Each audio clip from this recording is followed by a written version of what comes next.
How to create a new file or folder in cPanel File Manager. Log into your cPanel account and you will be on this page.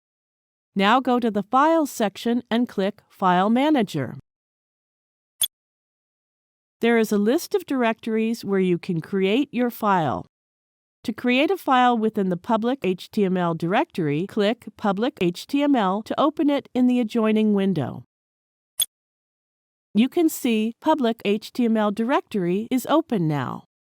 Click the plus file option to create a new file. Give a name to the new file with extension and click Create New File.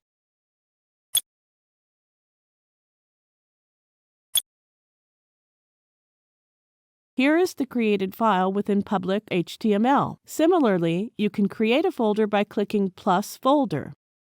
Keep in mind, while naming a file or folder, you should not use quotes in the name of the file or folder.